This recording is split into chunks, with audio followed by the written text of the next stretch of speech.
السلام علیکم ورحمۃ اللہ وبرکاتہ۔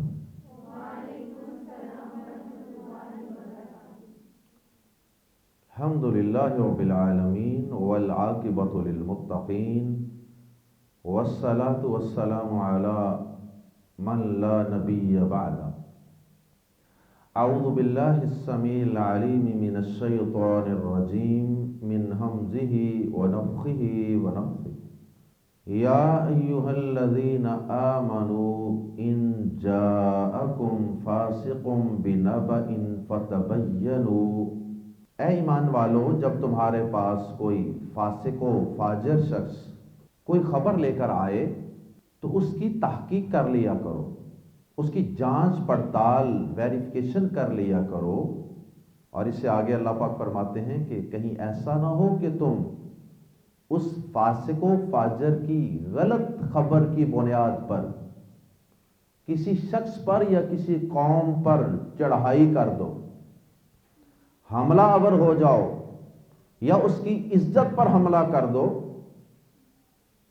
اور وہ جھوٹی خبر تم پھیلا دو۔ فَتُصْبِحُوا عَلَى مَا فَعَلْتُمْ نَادِمِينَ، پھر تمہیں جو تم نے کیا ہو بعد میں جب حقیقت کھل جائے تو پھر تمہیں شرمندگی کا سامنا کرنا پڑے۔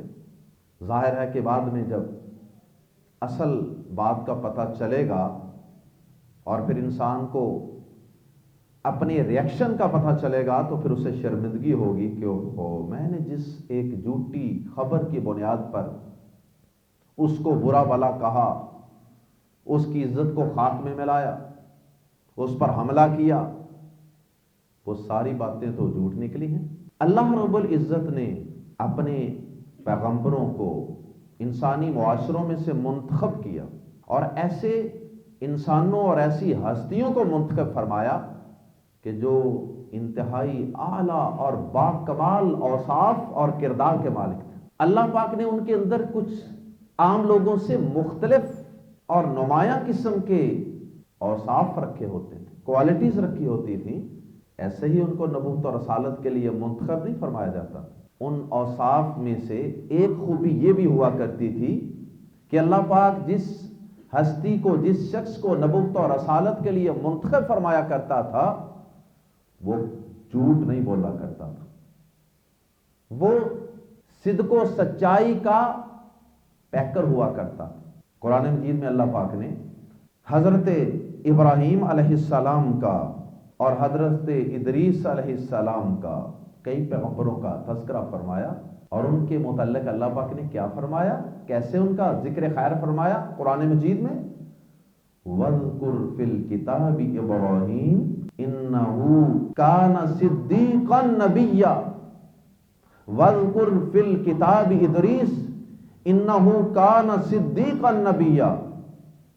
اے پیارے نبی صلی اللہ علیہ وسلم، آپ اس کتاب قرآن مجید میں ہمارے ایک جلیل القدر پیغمبر ہیں ابراہیم، ان کا ذرا ذکر کیجئے۔ اسی طرح ہمارے ایک اور پیغمبر ہیں ادریس علیہ السلام، ان کا بھی ذکر کیجئے۔ انہ کان صدیقا نبیا، اس میں کوئی شک ہی نہیں کہ وہ ایک سچا نبی تھا، سچائی کا پیکر۔ اب یہ بڑی امپورٹنٹ خوبی ہے کہ اللہ پاک نے انبیاء کرام جو پہلے گزر چکے ان کی یہ خوبیاں اور اوصاف بھی قرآن مجید میں بیان فرمائے۔ وہ سچے تھے، جھوٹ ان کے قریب سے بھی نہیں گزرتا۔ اور پھر ہمارے پیارے پیغمبر جناب محمد الرسول اللہ صلی اللہ علیہ وسلم جب لوگوں کے سامنے اللہ کی توحید بیان کی، کوہ صفا پہ چڑھ کے، کبھی کسی اور جگہ، تو آپ اللہ کی توحید بیان کرنے سے پہلے ان سے یہ سوال کرتے، اگر میں تمہیں یہ کہوں کہ اس پہاڑی کی پرلی سائڈ سے، کیونکہ میں بلندی پہ کھڑا ہوں نا اور تم نیچے کھڑے ہو، اگر میں تمہیں کہوں کہ اس پہاڑی کی پچھلی سائڈ سے ایک دشمن کا لشکر آ رہا ہے تم پر حملہ آور ہونے کے لیے، کیا میری بات پہ یقین کر لو گے؟ انہوں نے کہا وائی ناٹ، کیوں نہیں؟ ما جربنا علیک الا صدقا، صحیح بخاری کے الفاظ، اس لیے کہ ہم نے آپ کی شخصیت کے متعلق آج تک 40 سال ہو گئے، آپ نے ہمارے اندر ہی آنکھ کھولی، ہمارے اندر ہی آپ نے اپنا بچپن بھی، لڑکپن بھی، جوانی بھی گزاری ہے، ہم نے آج تک کبھی آپ سے سچائی کے علاوہ ہمیں آج تک کوئی اور ایکسپیرینس ہوا ہی نہیں۔ ہمیشہ جب بھی تجربہ ہوا سچائی کا، یہ غیر اپنے نہیں گواہی دے رہے، بیگانے دے رہے گواہی۔ اور اسی طرح ایک دفعہ ہرقل بادشاہ کے دربار میں بھی کچھ لوگ مکہ سے وہاں گئے تھے، اور اس وقت وہاں پر بھی یہ سوال ہوا تھا ابو سفیان سے، جو ابھی اس وقت مسلمان نہیں ہوئے تھے۔ اس نے کہا تھا کہ وہ جو نبوت کا دعویٰ کرنے والا شخص تمہارے مکہ میں آیا ہے، اس کے متعلق یہ بتاؤ، یہ بتاؤ، یہ انفارمیشن دو۔ بادشاہ عام طور پہ عقل مند لوگ ہوتے ہیں، میجارٹی سمجھدار لوگ ہوتے ہیں، ان کے اندر کچھ کوالٹیز ہوتی ہیں جس کی وجہ سے وہ لیڈر بن جاتے ہیں، بادشاہ۔ تو اس نے انالیسس کرنا تھا کہ یہ نبی جو نبوت کا یہ دعویٰ کر رہا ہے، آیا یہ سچا کہ نہیں۔ تو اس وقت اس نے یہ سوال کیا تھا کہ وہ شخص جو تم میں سے نبوت اور رسالت کا دعویٰ کر رہا ہے، اس سے پہلے کبھی تمہیں اس سے جھوٹ کا تجربہ ہوا؟ انہوں نے کہا نہیں، نیور۔ ہم نے اس سے جب بھی تجربہ کیا سچائی اور سچ کا ہی کیا۔ تو جو شخص تمہارے متعلق انسانوں کے ساتھ جھوٹ نہیں بولتا، انسانوں کے متعلق جھوٹ نہیں بولتا، کیا وہ رب کے متعلق جھوٹ بولے گا کہ رب نے مجھے نبی بنا کر بھیجا ہے؟ آپ کو صادق کہا جاتا، امین کہا جاتا۔ آج یہ موضوع میں نے اس لیے منتخب فرمایا، اس لیے کہ ماہ رمضان اور روزہ ہماری جو تربیتیں کرتا ہے، ان میں سے بطور خاص جس تربیت کا احادیث میں ذکر ہے وہ ہے سچ بولنا، جھوٹ سے پرہیز۔ اس سے قبل بھی یہ حدیث آپ کو سنائی تھی کہ ہمارے روزے کیسے ہونے چاہیے، اس کے اندر بھی اگرچہ ہم نے اوورآل بات کی تھی، اس میں یہ حدیث ہم نے سنائی تھی کہ پیارے نبی صلی اللہ علیہ وسلم نے فرمایا، من لم یدع قول الزور، جس نے جھوٹی بات نہ چھوڑی، جھوٹ زور جھوٹ کو کہتے ہیں، جس نے جھوٹی بات نہ چھوڑی اور اس پر عمل نہ چھوڑا اور جہالت کے دیگر کام نہ چھوڑے، فلیس للہ حاجۃ ان یدع طعامہ وشرابہ، اللہ کو اس بات کی کوئی پرواہ نہیں کہ وہ صبح سے شام تک کھانا پینا چھوڑے رکھے، اللہ کو اس کی کوئی قدر نہیں اللہ کی نظر۔ تو وہاں سب سے پہلے گناہ تو اور بھی ہیں نا، جہالت کے کام تو اور بھی ہیں، لیکن بطور خاص زور کا، جھوٹ کا تذکرہ فرمایا پیارے نبی صلی اللہ علیہ وسلم۔ جھوٹ سے پرہیز کرنا کتنا ضروری ہے روزے کی حالت۔ اور اس موضوع کا انتخاب میں نے آج اس لیے بھی کیا کہ ماہ رمضان میں بھی ہم لوگ سوشل میڈیا پر جھوٹ اور جھوٹی خبریں اور غیر تصدیق شدہ خبریں پھیلانے سے دریغ نہیں کرتے، پرہیز نہیں کرتے۔ سوشل میڈیا جب سے آیا اس وقت سے تو کچھ لوگوں نے زیادہ ہی جھوٹ بولنا اور پھیلانا شروع کر دیا، حالانکہ جس چیز کا ہمیں علم نہیں اس کو آگے نہیں پھیلانا چاہیے۔ اللہ کے نبی صلی اللہ علیہ وسلم بھی فرماتے ہیں کہ جو شخص ہر سنی سنائی بات کو آگے پھیلا دے، اس شخص کے جھوٹا ہونے میں کوئی شک نہیں۔ کفا بالمرء کاذبا ان یحدث بکل ما سمع، جو شخص ہر پیچھے سے آنے والی بات کو، سنے جانے والی بات کو آگے توڑ دے، آگے چلا دے، آگے پھیلا دے، آگے شیئر کر دے، آگے فارورڈ کر دے، فرمایا کہ اس کے میں محمد یہ گارنٹی دیتا ہوں کہ اس کے جھوٹا ہونے میں کوئی شک نہیں، صلی اللہ علیہ وسلم۔ ہر سنی سنائی بات آگے، ہر پیچھے سے آنے والی بات آگے۔ کسی بات کو آگے پھیلانے سے پہلے سوچنا بھی تو چاہیے کہ اس بات کو آگے اگر میں نے ایک بٹن دبا کے پھیلا دیا، فارورڈ کر دیا، شیئر کر دیا، تو اگر یہ خبر، اگر یہ نیوز، اگر یہ آیت، یہ حدیث اگر ہوئی نا، یہ خبر جھوٹی ہوئی، یہ جس بات کو حدیث کہہ کے مجھ تک پہنچایا جا رہا ہے، پتہ نہیں یہ حدیث ہے ابھی کہ نہیں، لیکن ہم بس آتی ہے چیز آگے۔ سب سے زیادہ تو یہ بات چلتی ہے ہمارے ہاں کے ربیع الاول کے مہینے میں اور رمضان کے مہینے میں۔ جس نے ربیع الاول کے مہینے کی سب سے پہلے خبر دی وہ جنتی ہے، جنت کی اسے بشارت۔ جس شخص نے رمضان کے مہینے کی سب سے پہلے لوگوں کو خبر دی اس کے لیے جنت کی گارنٹی اور ضمانت ہے۔ اتنا بڑا جھوٹ پیارے نبی جناب محمد الرسول اللہ صلی اللہ علیہ وسلم پر بول دیتے ہیں لوگ، اور انہیں کوئی شرم نہیں، کوئی حیا نہیں، کوئی احساس نہیں، پھیلائی جاتے ہیں۔ چلو جنت کا لفظ تو ہے نا اندر، یہ نہیں سوچتے کہ اس جنت کے لفظ کے پیچھے جہنم کا لفظ چھپا ہوا۔ پیارے نبی صلی اللہ علیہ وسلم نے فرمایا، جس نے جان بوجھ کے میں محمد پر کوئی بات میرے ذمے لگا دی، میں نے تو وہ کہا ہی نہیں اور اس نے وہ میرے ذمے لگا دی، صحیح مسلم میں حدیث، آپ نے فرمایا فَلْيَتَبَوَّأْ مَقْعَدَهُ مِنَ النَّارِ، اسے چاہیے کہ وہ آرام سے اپنا ٹھکانہ جہنم میں بنا لے۔ یہ تو اتنا سنجیدگی والا معاملہ تھا۔ اور افسوس کہ کئی ہمارے نام نہاد علماء کرام بھی اسے دریغ نہیں کرتے۔ واللہ بڑے بڑے پاپولر اور مشہور نام ہیں، میں کسی کا نام لینا نہیں چاہتا، واللہ ایسے ایسے ٹول مارتے ہیں دین کے بارے میں، ایسی ایسی باتیں کرتے ہیں، لوگوں میں مشہور ہوتے ہیں اور مشہور ہونے کے لیے شاید کرتے ہیں، واللہ اعلم، لوگ بڑا خوش ہوتے ہیں، آگے پھیلاتے ہیں، آگے پھیلاتے ہیں۔ مثلا پیارے نبی صلی اللہ علیہ وسلم نے فرمایا کہ جو لوگوں کو معاف کر دے اور معاف کرنے کی وجہ سے اس کی عزت میں کمی آ جائے تو میں محمد اس کی ضمانت دیتا ہوں کل قیامت کے دن وہ اپنی عزت مجھ سے لے لے۔ واللہ کوئی حدیث نہیں ہے لیکن بڑی مشہور۔ میں نے کئی دفعہ دیکھا سوشل میڈیا پہ لوگوں نے جھوٹے لطیفے بنائے ہوتے ہیں، اور دین کے متعلق، قبر کے متعلق، فرشتوں کے متعلق۔ ایک بندہ فوت ہوا، قبر میں گیا، آگے سے فرشتے نے پوچھا، اللہ کے بندے تو اس قبر میں گیا، تو نے وہاں جا کر یہ سارا کچھ سنا؟ یہ انفارمیشن تو وحی کے علاوہ کسی اور سورس سے مل ہی نہیں سکتی۔ آخرت کے جو واقعات ہیں اور وہاں کے حقائق، کوئی سورس نہیں ہمارے پاس، اللہ بتائے یا اللہ کے رسول بتائیں، اس کے علاوہ کوئی سورس نہیں، لیکن بنائی ہوئی ہیں لوگوں نے بات۔